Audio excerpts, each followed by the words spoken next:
versículos, lembrando que do versículo 2 ao versículo número 17, nós temos os 10 mandamentos. Mas esses dois primeiros versículos aqui são muito importantes e nós vamos estudá-los hoje à noite. Êxodo 20, versos 1 e 2. Então Deus falou todas estas palavras: Eu sou o Senhor, seu Deus, que eu tirei da terra do Egito, da casa da servidão. Vamos orar mais uma vez? Bendito Pai de misericórdia, gloriosa é a tua palavra, maravilhosa e magnífica, ó Deus, é a tua lei. E nós vamos nos debruçar agora no estudo desses versículos os quais lemos, buscando entender a importância dessa palavra para nós hoje, para a nossa realidade atual, para o nosso dia a dia, como teus servos, como, ó Deus, aqueles que temem ao teu nome.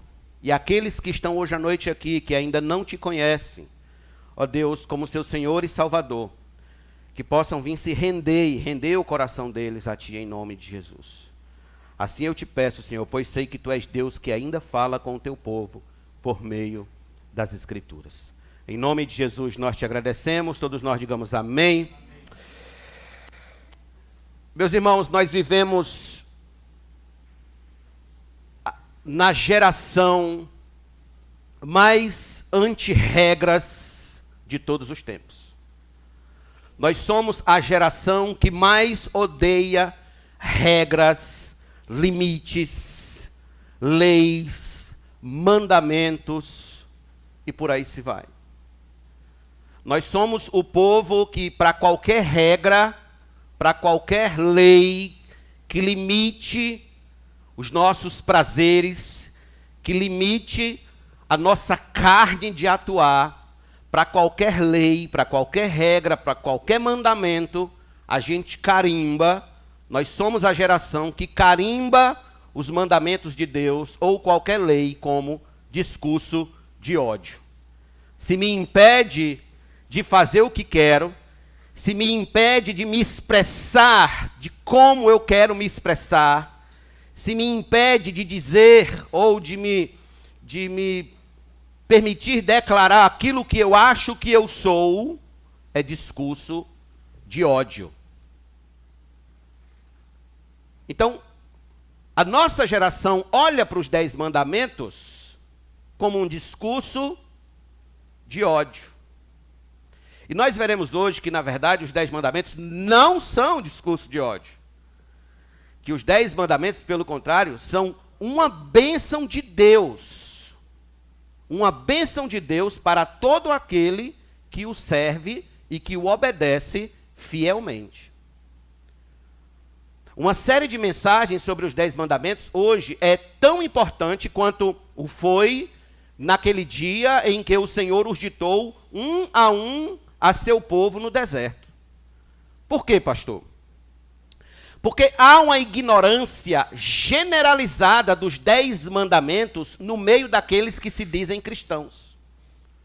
Há uma ignorância generalizada de conhecer a lei do Senhor no meio daqueles que dizem que temem a Deus, que são tementes a Deus.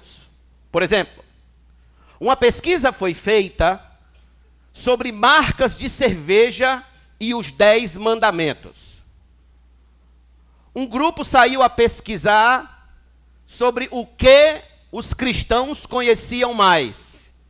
Se conheciam mais marcas de cerveja ou os 10 mandamentos.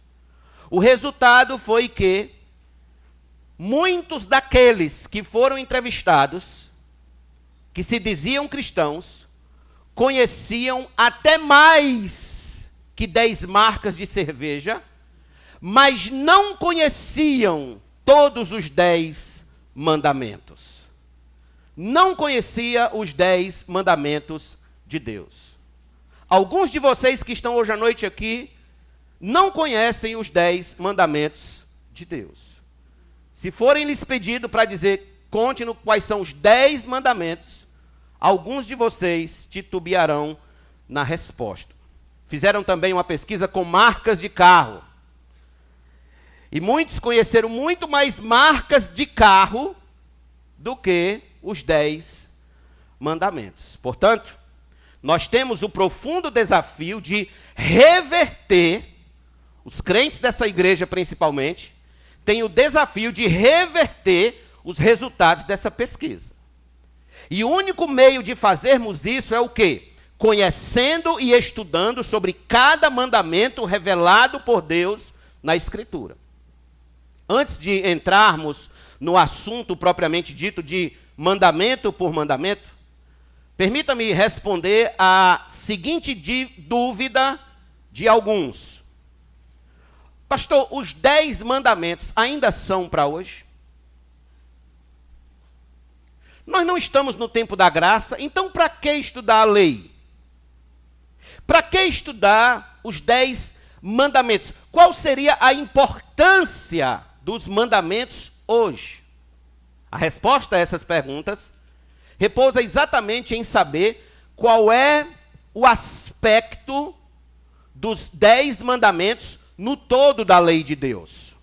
Qual é a designação dos 10 mandamentos no todo da lei de Deus?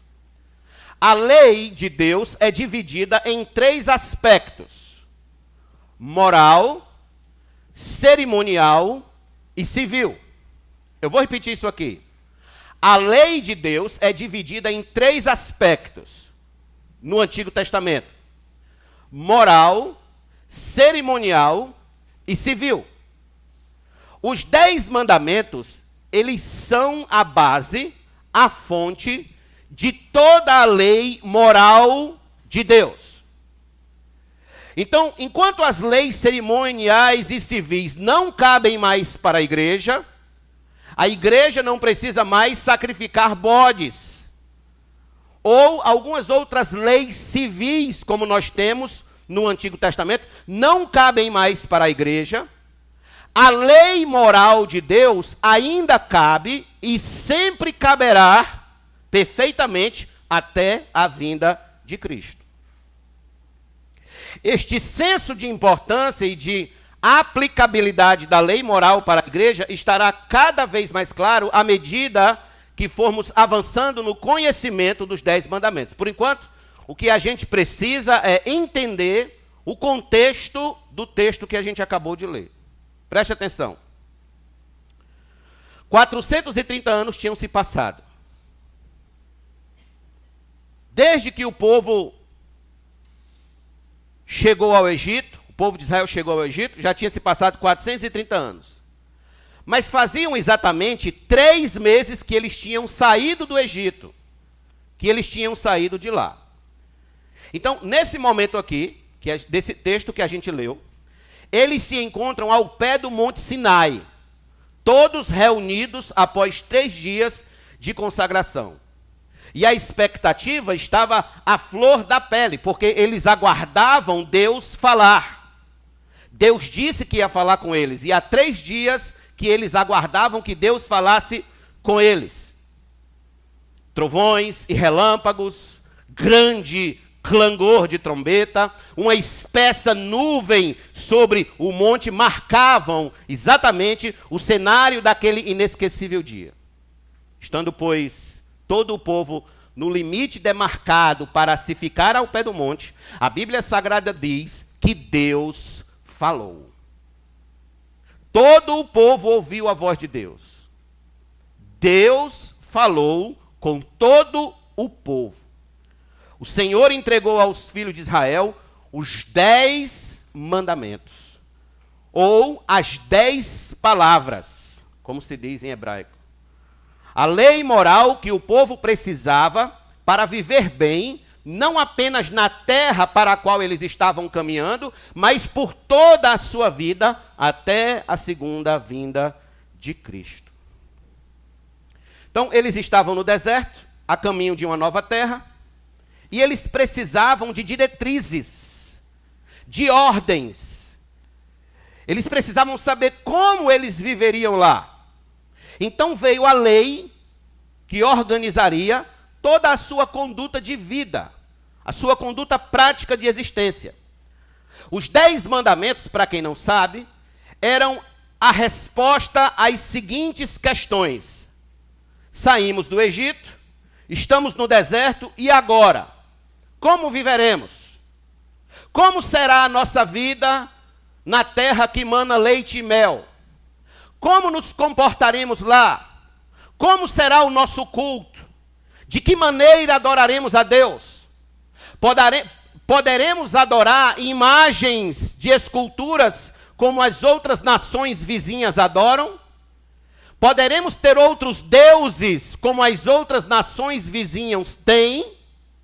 Como viveremos então naquele lugar? Pois bem, esta lei diria como eles deviam se comportar, tanto em relação à vida com Deus, quanto em relação à vida com o seu próximo.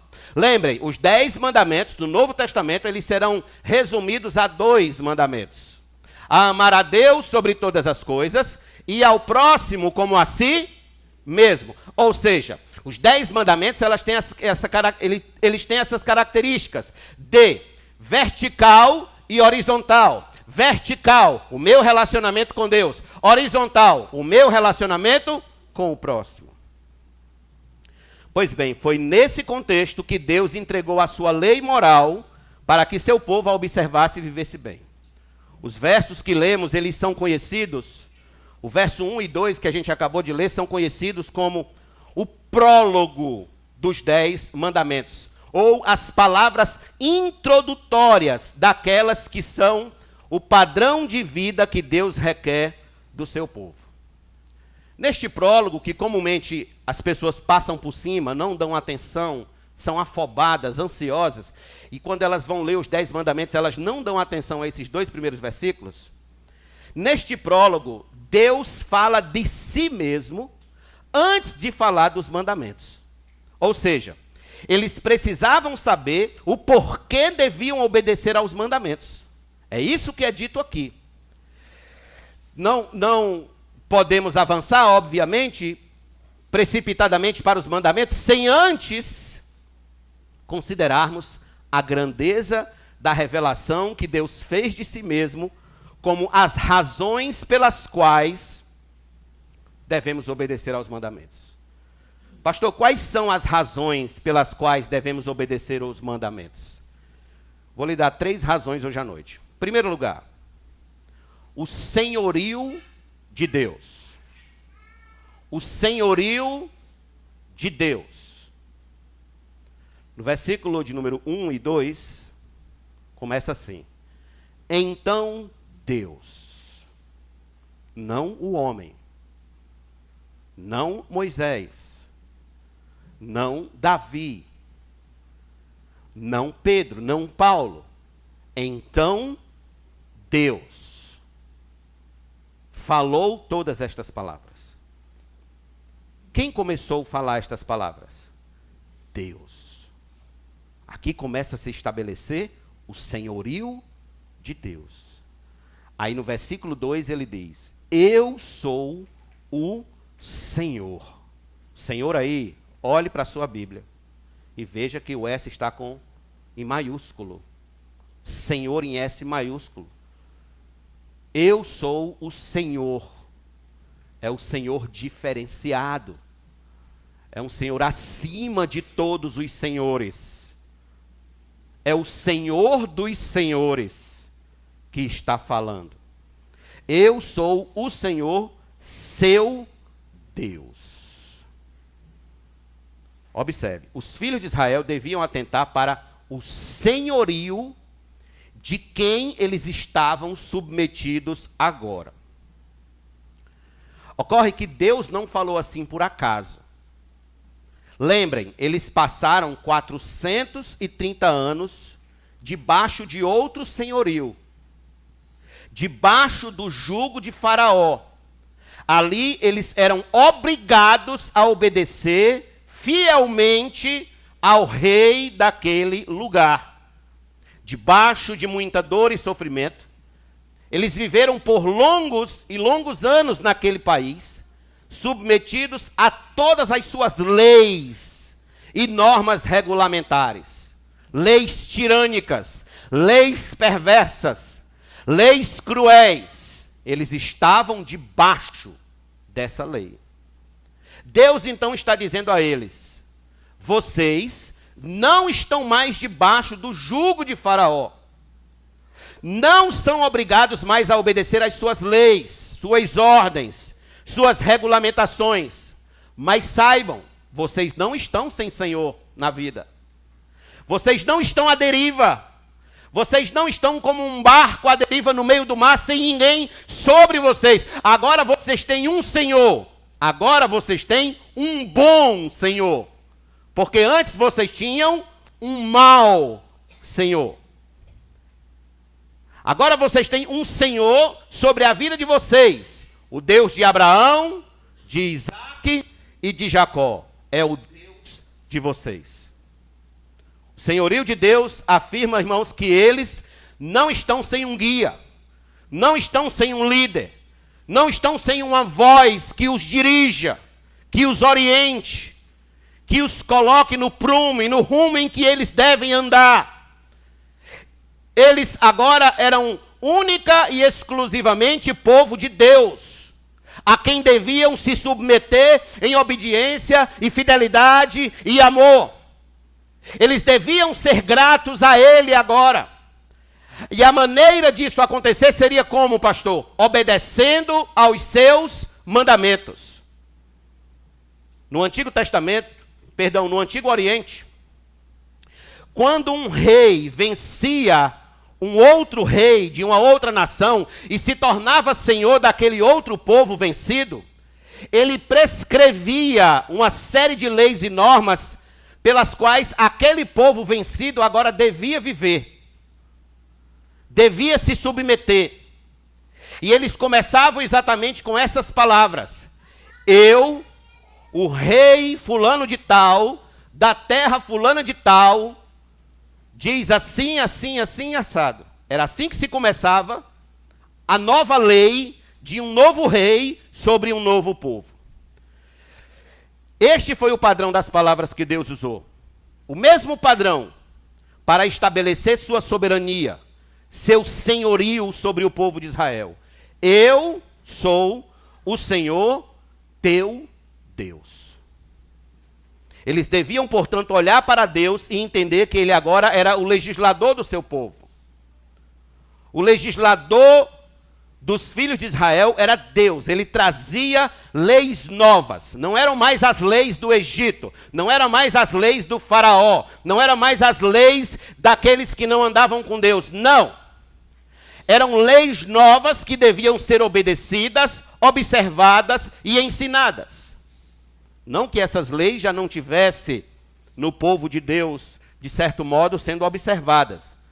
O fato é que elas estão sendo aqui, como a gente fala no direito, positivadas. Estão sendo escritas, estão sendo colocadas no papel, no caso lá, na pedra. Então, este era o primeiro ato de percepção dos filhos de Israel. É que eles saíram de debaixo do senhorio de um rei mau e agora estão debaixo do senhorio de um rei bom. Eles deviam se aperceber que estavam agora diante do Deus todo majestoso, todo poderoso, Criador dos céus e da terra, Senhor dos senhores, o grande libertador do seu povo. E deviam viver, por meio dessa percepção, não em tristeza, como eles viviam no Egito, não sobrecarregados, como eles estavam lá na terra do Rei Sol, não. Eles deviam viver agora em celebração e reverência, porque não estavam mais debaixo do jugo de Faraó no Egito, observando leis injustas, debaixo de chicotes, debaixo de pé. Não, agora eles estavam debaixo do reinado de Deus. E isso é muito importante. Irmãos, este ponto ele é deveras importante porque a realidade de vida do homem moderno não se distancia, não vai muito longe daquela realidade que os filhos de Israel tinham no Egito. O que nós temos aqui dos filhos de Israel no Egito é uma ilustração do que nós temos hoje na realidade do homem moderno, de um modo geral. O que o Egito e o Faraó eram para Israel, da mesma forma é o que o mundo e o diabo são para a raça humana. Assim como os filhos de Israel viviam subjugados ao Egito e ao Faraó, assim também os homens modernos vivem subjugados, vivem debaixo do jugo do mundo, do pecado e do diabo. É tolice o homem moderno acreditar que ele é livre. É tolice o homem moderno acreditar que ele é absolutamente livre, de que ele está livre, porque não está. Assim como Israel no Egito não estava livre, assim é o homem moderno. O homem moderno, segundo as Escrituras, ele é escravo do mundo, do diabo e do pecado. E há muitas passagens bíblicas que alegam isso e provam isso. Já leram? Por exemplo, abra sua Bíblia comigo em João, capítulo número 3. João, capítulo número 3. Vamos ver 2 versículos. 2 versos.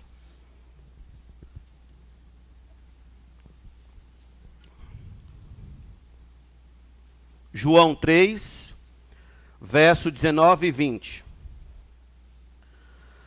A condenação é esta: a luz veio ao mundo, mas os homens amaram mais as trevas do que a luz, porque as suas obras eram más. Pois todo aquele que pratica o mal detesta a luz e não se aproxima da luz, para que as suas obras não sejam reprovadas. Preste bastante atenção aqui. O que é que Jesus está dizendo? Você é escravo daquilo que você ama. O que é que os homens deste mundo amam? As trevas. Eles detestam a luz, odeiam a luz. Eles amam as trevas. Por quê? Por causa dos seus pecados. Eles não querem que seus pecados sejam arguídos, inquiridos, questionados. Eles não querem que seus pecados sejam descobertos. Logo, eles amam as trevas, amam a ignorância, amam a vida apartada de Deus. Eles amam estar debaixo, e interessante aqui, que diferentemente de Israel, que não amava estar debaixo do jugo de Faraó, o homem moderno, ele ama estar debaixo do jugo do pecado. Ele ama as trevas. Olha outro texto. João, capítulo número 8. Venha comigo, por favor. João 8. Verso de número 34.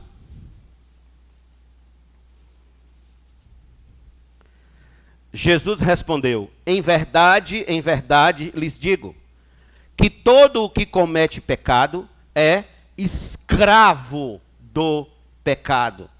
Mas, pastor, todos nós cometemos pecados. Mas esse cometer de pecado aqui é aquele que está ligado a João 3,19. É o amor por esse tipo de pecado. Você está escravizado a esse prazer pecaminoso. Vá para o versículo número 44, aí do capítulo 8.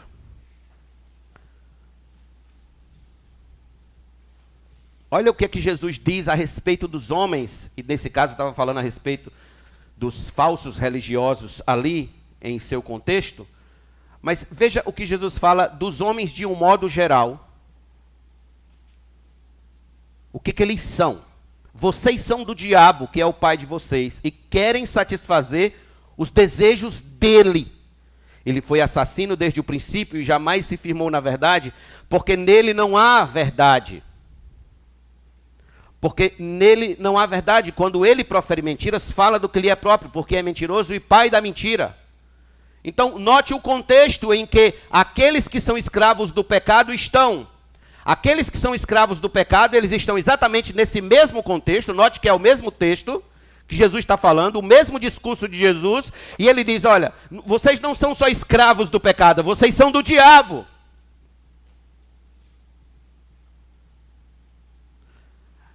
E para provar, para que a prova fique um pouco mais contundente, vamos para 2 Coríntios, capítulo de número 4, por favor. Um texto muito conhecido dessa igreja. 2 Coríntios 4, versos 3 e 4.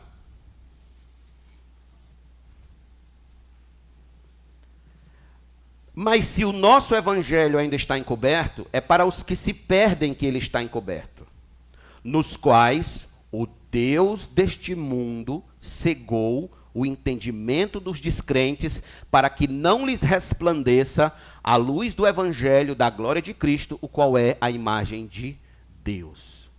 Quem são esses descrentes que Paulo está falando aqui? Aqueles de João 8,34 e aqueles de João 3,19, que amam as trevas e que são escravos do pecado. Eles estão debaixo de um senhorio. Eles estão debaixo do faraó espiritual chamado diabo. Mas para ficar ainda mais contundente essa prova, venha comigo para Efésios, capítulo número 2.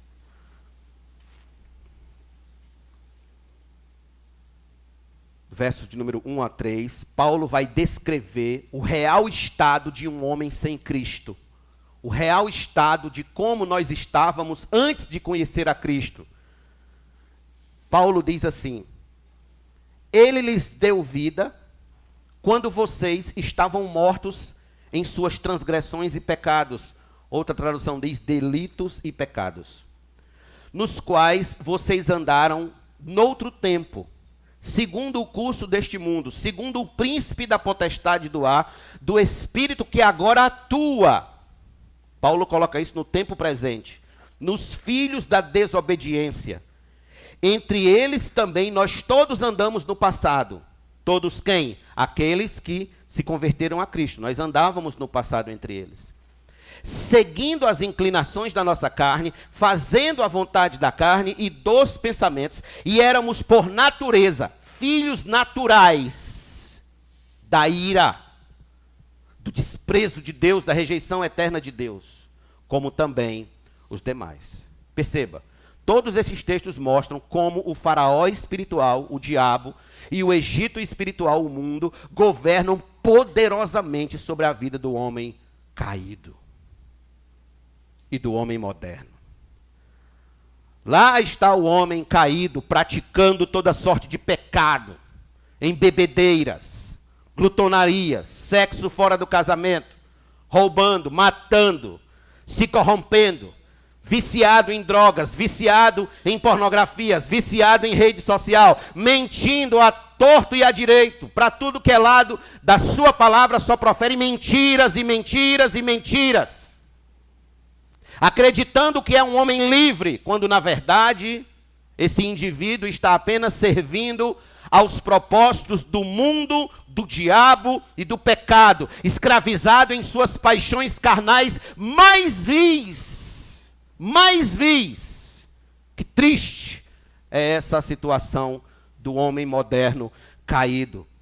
E eu digo a vocês, triste do homem e da mulher, cujo Senhor é o pecado, o mundo e o diabo. Triste do homem e da mulher, cujo Senhor é o faraó espiritual, Satanás. Aí eu pergunto, quem é o Senhor da sua vida? Da boca de quem você está ouvindo, eu sou o Senhor teu Deus? Está ouvindo isso de Deus ou do diabo? Seu estilo de vida vai lhe denunciar quem é o seu Senhor. Você já parou para refletir seriamente sobre isso, sobre o fato de que você se acha livre quando na verdade você não é? Irmãos, não existe área cinzenta. Não existe terreno neutro entre o domínio de Deus e o domínio de Satanás. Não existe esse domínio neutro onde as pessoas acham que estão. Não existe. Ou você está em um, ou você está em outro. Não tem esse terreno neutro. As escrituras não nos dão conta desse terreno neutro. Sob o senhorio de quem está a sua vida? Está a sua alma, o seu coração, os seus planos, os seus desejos, os seus sonhos. Temos nós a Deus como nosso Senhor? Os filhos de Israel ouviram isso da boca de Deus. Tomara nós ouçamos também, irmãos, do próprio Deus, ele dizer para nós que ele é o nosso Senhor, o nosso Deus, por meio de Jesus Cristo, seu Filho. Esta é a primeira verdade que Deus revelou de si mesmo antes de entregar a lei, que ele é o Senhor. Esta é a primeira razão por que devemos obedecê-lo. Por que devemos obedecê-lo, pastor? Porque você é criatura, ele é criador. Você é servo e ele é Senhor. Você é filho e ele é pai. A sua posição é uma posição de subordinação à vontade dele. Se você quer viver segundo a vontade dele.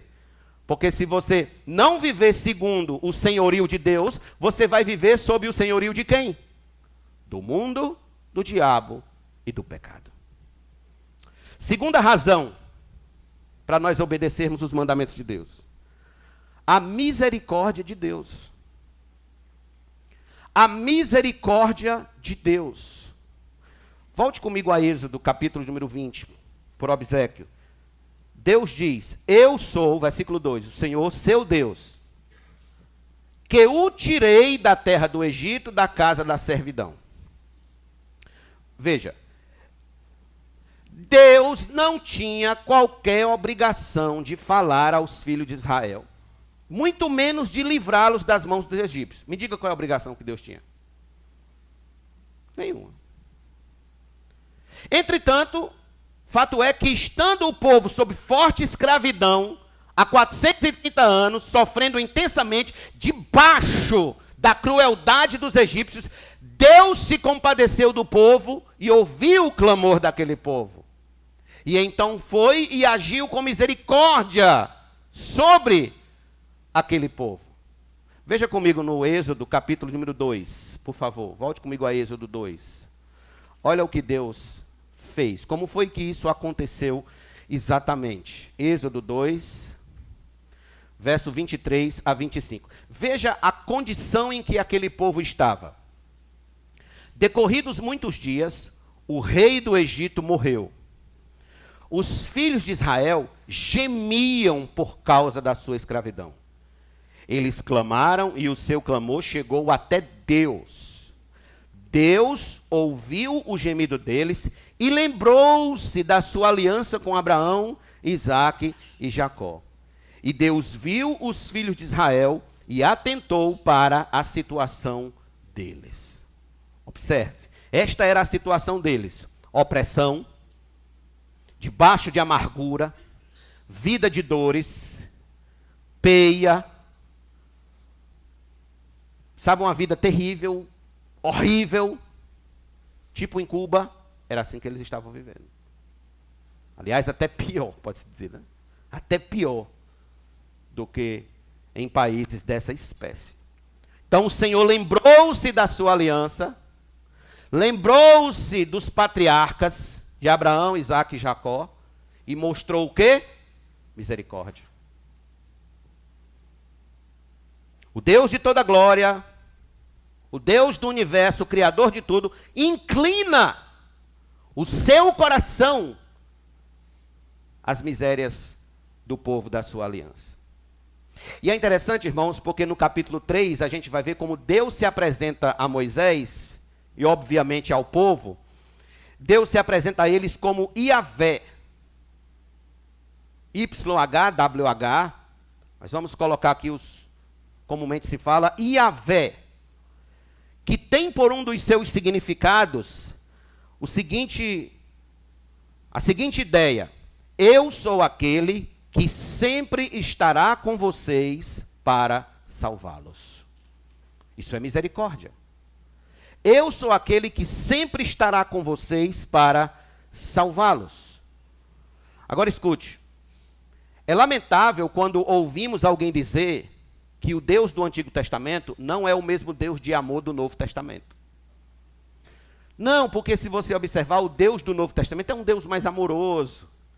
É o Deus que se revela como Deus é amor. Mas o Deus do Antigo Testamento não. É um Deus irado, é um Deus carrancudo, é um Deus o tempo todo ali vingativo, é um Deus que está o tempo todo ali perseguindo o seu povo, patrulhando cada pecado do povo para puni-lo severamente. Isso não é verdade, irmãos. Isso é antibíblica, essa ideia. Nós estamos vendo aqui exatamente o quê? A graça e a misericórdia de Deus alcançando aquele povo. Deus não tinha obrigação nenhuma de salvar eles. Deus não tinha obrigação nenhuma de visitá-los e de levantar um libertador e de tirá-los eles de lá. Mas Deus fez pelo quê? Misericórdia.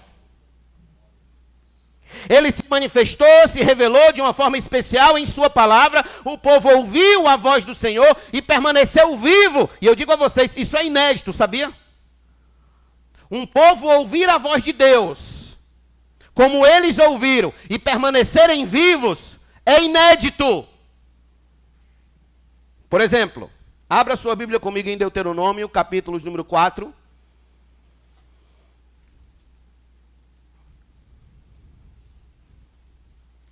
Deuteronômio 4, verso de número 32 e 33.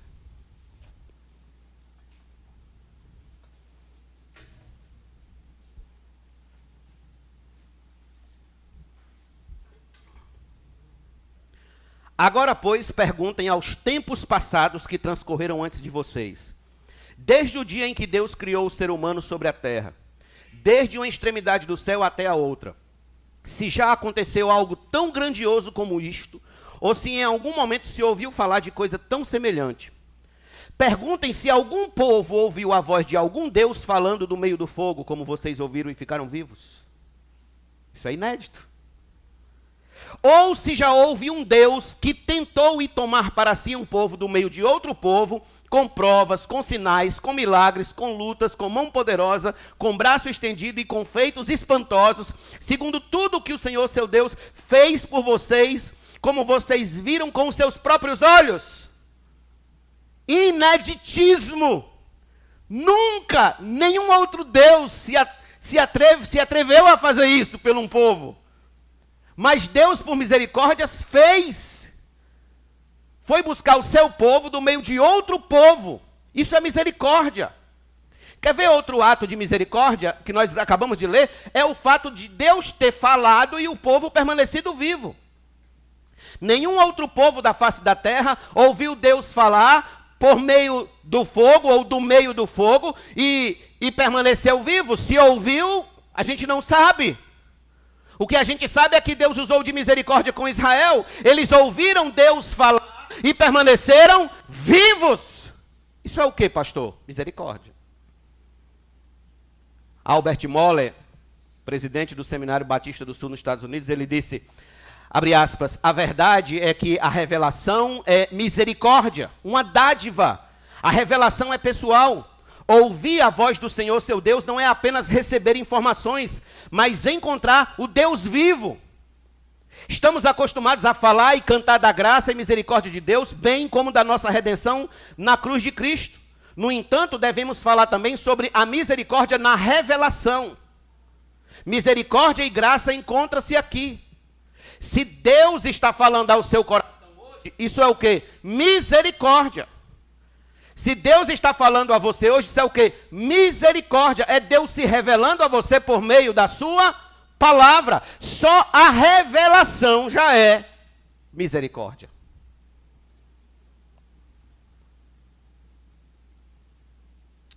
Portanto, eles tinham uma clara razão para responder isso como? Em gratidão. Gratidão aos 10 mandamentos, a misericórdia de Deus. Deus se revelou a eles, agiu em favor deles, operou sinais e maravilhas e os tirou com mão poderosa do Egito. Tudo isso não porque eles mereciam, não porque eles eram um povo melhor do que o povo vizinho, não. Porque o Senhor usou de terna misericórdia. Irmãos, por que Deus não destruiu esse mundo ainda? Porque todos os dias você acorda e respira mesmo Deus sabendo que você vai pecar contra ele naquele dia. Mesmo Deus sabendo que você vai, naquele dia, transgredir a palavra dele. Por misericórdia. Então, falando da revelação, pegando esse gancho de que na revelação já há misericórdia, e às vezes a gente não dá atenção a isso, Deus tem usado de misericórdia e graça para conosco, quando nos enviou o seu Filho, revelou o seu profundo amor para conosco por meio do seu Filho. Por exemplo, abra sua Bíblia comigo em João, mais uma vez, João, capítulo número 1. Versos de número 1 a 3. No princípio era o Verbo, e o Verbo estava com Deus, e o Verbo era Deus. Ele estava no princípio com Deus. Todas as coisas foram feitas por ele, e sem ele nada do que foi feito se fez. Seguindo. A vida estava nele, e a vida era a luz dos homens. A luz resplandece nas trevas, e as trevas não prevaleceram contra ela. O que é isso? A revelação do Filho de Deus para nós. A revelação. No versículo 14 diz: e o Verbo, Cristo é o Verbo de Deus. Jesus é o Verbo, é o Logos, é a palavra. E o Verbo se fez carne e habitou entre nós, cheio de graça e de verdade. E vimos a sua glória como do unigênito do Pai. O que é isso, pastor? Revelação. Deus revelando a sua misericórdia na bendita pessoa de seu Filho. João 3,16. Porque Deus amou o mundo de tal maneira que deu o seu Filho unigênito, para que todo o que nele creia não pereça, mas tenha vida eterna. O que é que Deus fez? Deu. Ele revelou. Ele encarnou o seu Filho neste mundo para nos salvar. Isso é misericórdia. Em Hebreus capítulo 1, verso 1 e 2, deixa muito claro. Nos tempos passados, nos tempos antigos, Deus nos falava por meio dos profetas. Mas agora Deus resolveu nos falar por meio do seu próprio Filho. O que é isso, irmãos? Misericórdia. Ou você acha que você merece ir para o céu? Se você acha que merece ir para o céu por alguma gota de bondade que você acredite que exista em você,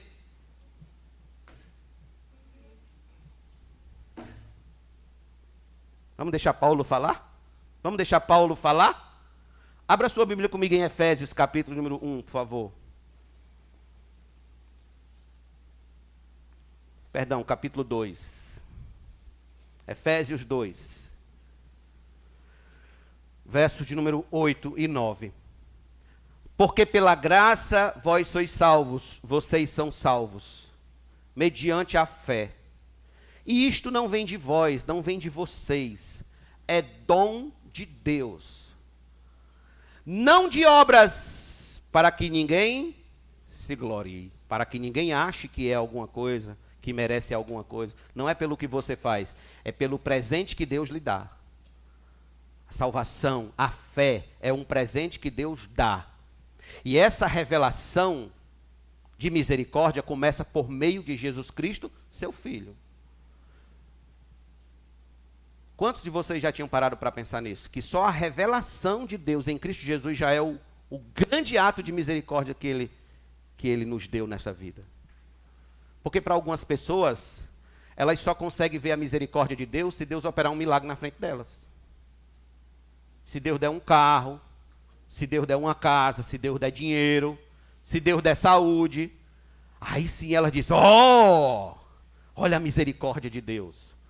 Mas não, irmãos, só o fato de Deus se revelar a nós por meio de seu Filho Jesus Cristo, e isso chegar até o nosso coração, e nós podermos crer no Evangelho, sendo tirado do reino das trevas e transportado para o reino de Cristo, isso já é o quê? Misericórdia. misericórdia. Razão da bendita misericórdia de Deus revelada na pessoa de seu Filho. O que é um cristão? O cristão é alguém que antes vivia escravizado a este mundo, um servo do diabo, do pecado. Então ele ouviu a pregação do evangelho, Deus se revelou a ele por meio da pregação, ele entendeu e que Deus enviou seu filho para salvá-lo por puro ato de misericórdia. Então agora ele canta: eu perdido pecador, longe do meu Jesus. Nós não cantamos isso hoje à noite? Então, um cristão é alguém que canta isso, que ele entendeu que antes ele vivia perdido, pecador, longe de Jesus. Essa era a sua situação, longe, apartado de Deus, afastado da luz da vida, andando em trevas e sujeiras espirituais. Mas Deus, Efésios capítulo 2, versículo 4, sendo rico em misericórdia, por causa do seu grande amor com que nos amou, nos salvou e nos transformou para a glória do seu nome. Isso é misericórdia. Isso é graça, é ir nas trevas, é a bondosa mão de Deus indo lá nas trevas, pegando o nosso coração e nos arrastando para Ele eternamente e misericordiosamente. Joachim Duman disse o seguinte, um teólogo holandês: a libertação da escravidão do Egito se tornou o nosso livramento espiritual do poder das trevas, da escravidão do pecado, para que pudéssemos receber um lugar no reino de Cristo. Foi isso que aconteceu. Você recebeu um lugar no reino de Cristo. E isso é magnificamente maravilhoso e inexplicável. Amor maravilhoso e grandioso. Portanto, o cristão, ele não vai obedecer os 10 mandamentos em tom de uma obrigação compulsória. O cristão obedece os 10 mandamentos por gratidão à misericórdia que o alcançou. Gratidão. Ele diz: vou cumprir isso. Vou obedecer, amar os mandamentos, em resposta de gratidão à misericórdia do Senhor dispensada a mim, miserável pecador. Frise-se com isto, irmãos, que o cristão não cumpre os 10 mandamentos para ser salvo. Tem pessoas que dizem assim: se eu cumprir os mandamentos eu vou ser salvo. Não. Não tem como. Ninguém cumpre os mandamentos para ser salvo, porque não consegue. O cristão cumpre os mandamentos porque ele já foi salvo. Ele cumpre os mandamentos em resposta de gratidão, em resposta de ação de graças a Deus. Aí eu pergunto: como você se enxerga? Você se enxerga descrito neste homem que foi salvo pela misericórdia de Deus? Essa mulher que foi salva pela misericórdia de Deus? Você se enxerga como alvo da misericórdia de Deus? Compreende que Deus já dispensou misericórdia sobre a sua vida, para você, na pessoa de seu filho? Só o fato de você estar respirando hoje à noite aqui é misericórdia de Deus. Só o fato de você estar hoje à noite aqui já é misericórdia. Se você conseguir enxergar a misericórdia de Deus para a sua vida, então você obedecerá os 10 mandamentos por gratidão a Ele. Eles não serão penosos. Se você sabe de onde Deus tirou você, de quem você era lá no lamaçal do pecado, na casa da servidão, lá no Egito espiritual, de como o diabo governava você e fazia você marionete dele, se você sabe como Deus transformou a sua vida, só lhe cabe responder ao Senhor em gratidão, obedecendo aos seus bondosos mandamentos. Seja sincero, você ama Jesus? Quem aqui ama Jesus, levante a mão. Que coisa boa. Vamos ver se isso é verdade? Abra sua Bíblia comigo em João 14.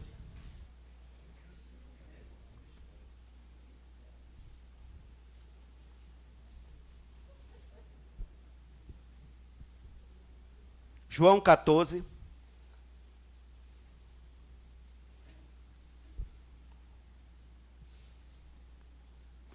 Verso 15. Se vocês me amam, guardarão os meus mandamentos. Verso de número 21. Aquele que tem os meus mandamentos e os guarda, esse é o que me ama. E aquele que me ama será amado por meu Pai. E eu também o amarei e me manifestarei a ele. Você ama a Cristo? Qual o seu relacionamento com os mandamentos de Deus? No capítulo 15, verso de número 9 a 10 diz: como o Pai me amou, também eu amei vocês. Permaneçam no meu amor. Se vocês guardarem os meus mandamentos, permanecerão no meu amor. Assim como também eu tenho guardado os mandamentos de meu Pai, e no seu amor permaneço. Você ama a Cristo? Samuel Rutherford, o puritano, disse o seguinte: depois que Cristo fez pacificação entre nós e a lei, nos deleitamos em andar nela por amor a Cristo. Nos deleitamos, há um deleite em obedecer os mandamentos. Não é tristeza. Joel Bick disse: o crente segue a lei de Deus, não movido por obediência compulsória, e sim por grata obediência a Deus. Grata obediência. Meus queridos, se formos alcançados por Cristo de fato e de verdade, responderemos aos seus mandamentos com alegria e gratidão, pois os seus mandamentos não são penosos. A alegria dele estará em nós e nossa alegria será completa. Aí está a misericórdia como a segunda razão pela qual Israel deveria obedecer aos 10 mandamentos. Mas há uma última razão. Eu falei a vocês 3 razões e há uma última razão. Em terceiro lugar, a santidade de Deus. A santidade de Deus. Então, primeiro, como a gente viu, a primeira razão deixou muito claro o senhorio de Deus. A segunda, a misericórdia. E a terceira, a santidade. Lembrem que no versículos número 1 e 2, eu não vou ler, mas eu quero que vocês apenas observem e olhem bem para ele. Quem falou? Deus falou. Deus falou todas essas palavras. O Deus que falou estas palavras é um Deus tremendamente santo. Tremendamente santo. Com toda a seriedade que essa palavra tem. Os anjos cantam ao seu redor: Santo, Santo, Santo. Em Apocalipse também João teve uma revelação e os anjos cantando ao redor do trono de Deus, dizendo: Santo, Santo, Santo. E o que Deus queria para si de um povo? Deus queria um povo santo, puro, sem mácula. Deus não tem nada a ver com o Egito. Deus não quer um povo vivendo conforme as especificações do Egito. Deus quer um povo santo. R.C. Sproul disse: Deus não escolheu Israel porque era um povo santo, mas para torná-lo um povo santo. Para torná-lo um povo santo. Olha qual era a vontade de Deus. Abra sua Bíblia comigo rapidinho em Levítico, capítulo de número 11. Levítico, terceiro livro da Bíblia. Levítico, capítulo número 11, verso de número 45. Por que Deus tirou aquele povo do Egito? Para que Deus os tirou de lá? Deus vai responder aqui. 11:45. Eu sou o Senhor que os tirei da terra do Egito, para que eu seja o Deus de vocês. Portanto, sejam santos, porque eu sou santo. Agora vá para o capítulo número 20, por favor, de Levítico. Capítulo 20. Verso de número 26.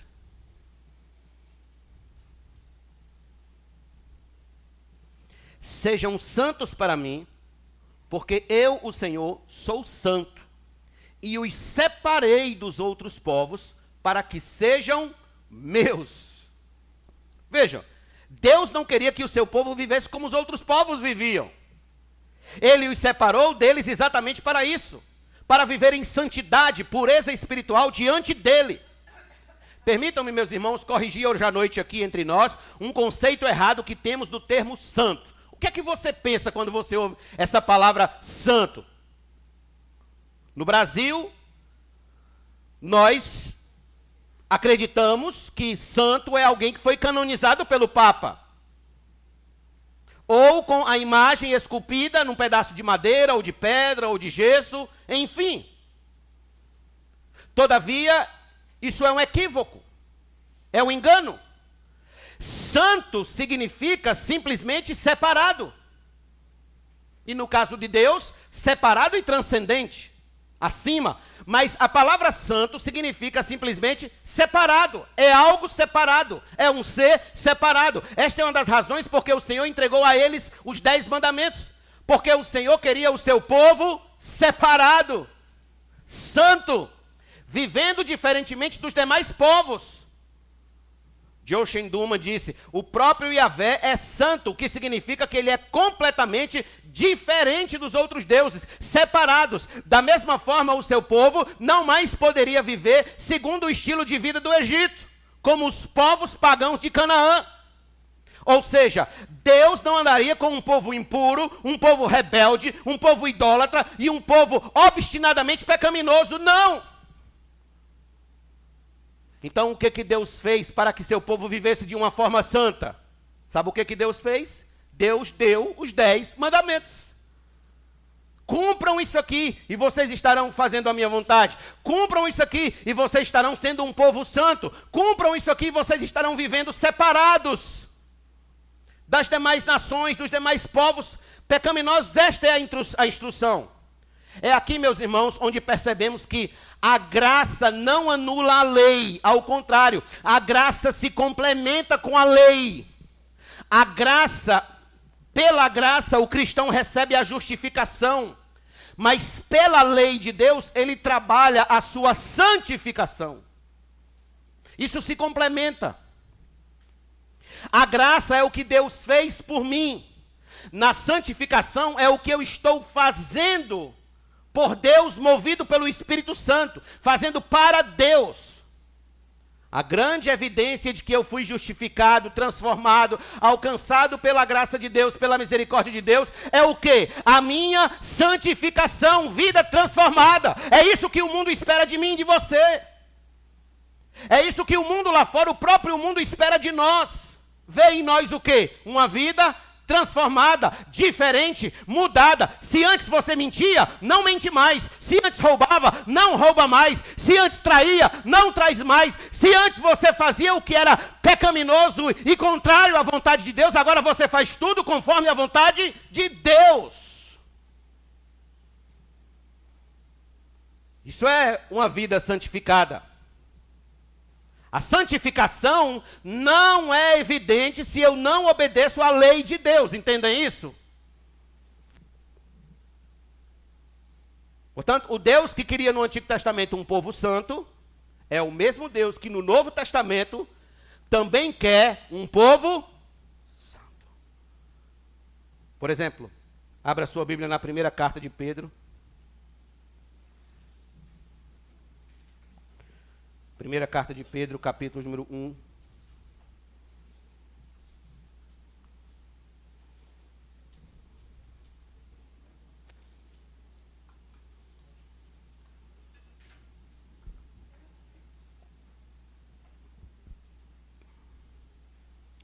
Verso de número 13 a 16. Por isso, preparando o seu entendimento, sejam sóbrios e esperem inteiramente na graça que lhes está sendo trazida na revelação de Jesus Cristo. Como filhos obedientes, não vivam conforme as paixões que você tinha anteriormente, quando ainda estavam na ignorância, parafraseando, quando ainda estavam no Egito. Pelo contrário, assim como é santo aquele que os chamou, sejam santos vocês também em tudo. Veja, nada de fora, no seu comércio, na sua faculdade, na sua empresa, no seu trabalho, na sua casa, na sua vizinhança, nos seus afazeres diariamente, em tudo o que fizerem. Porque está escrito, sejam santos, porque eu sou santo. Em tudo.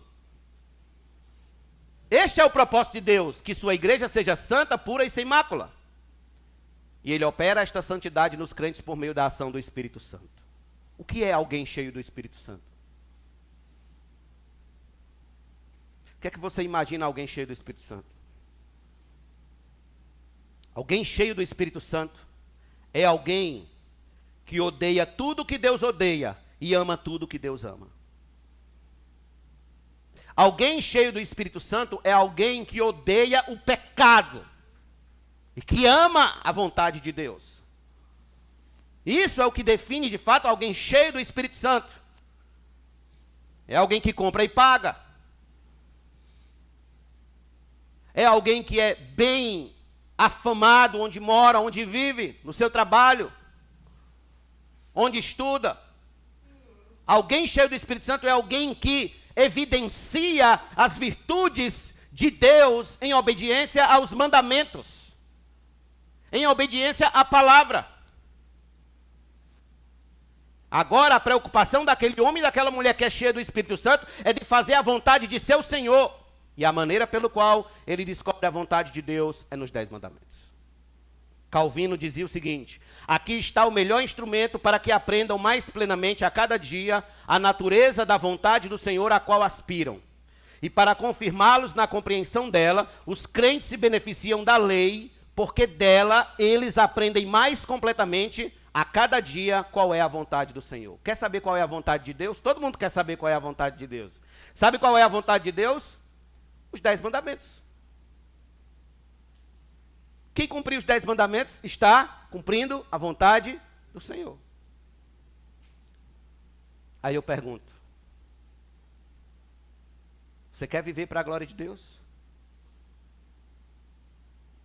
Se quer viver para a glória de Deus, não tem como ser fora dos 10 mandamentos.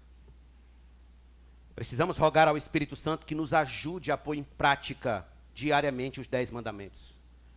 Precisamos lutar contra nós mesmos, resistir ao velho impulso da carne de querer rejeitar a santidade de Deus em obedecer aos mandamentos. A santidade de Deus, irmãos, é a razão pela qual devemos cumprir os seus mandamentos. Do contrário, ele não andará conosco. Deus não anda com quem não quer ser santo.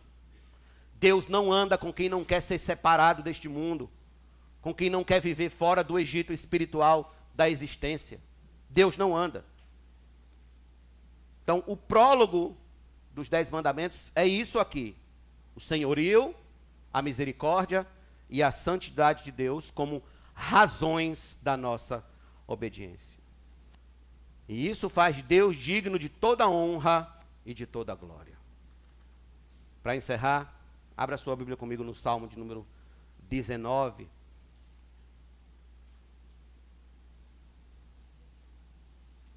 Salmo 19.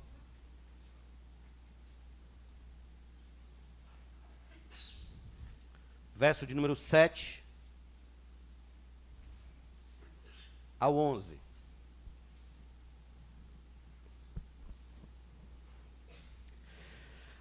A lei do Senhor é perfeita e restaura a alma. O testemunho do Senhor é fiel e dá sabedoria aos simples. Os preceitos do Senhor são retos e alegram o coração. Os mandamentos do Senhor, o mandamento do Senhor é puro e ilumina os olhos. O temor do Senhor é límpido e permanece para sempre. Os juízos do Senhor são verdadeiros e todos, igualmente justos. são mais desejáveis do que ouro, mais do que muito ouro depurado, e são mais doces do que o mel e o destilar dos favos. Além disso, por eles se admoesta o teu servo, em os guardar a grande recompensa. Oremos. Senhor, muito obrigado pela tua palavra. Muito obrigado pela tua lei. Muito obrigado por se revelar a nós, por meio da tua palavra, na ação magnífica e maravilhosa do Espírito Santo.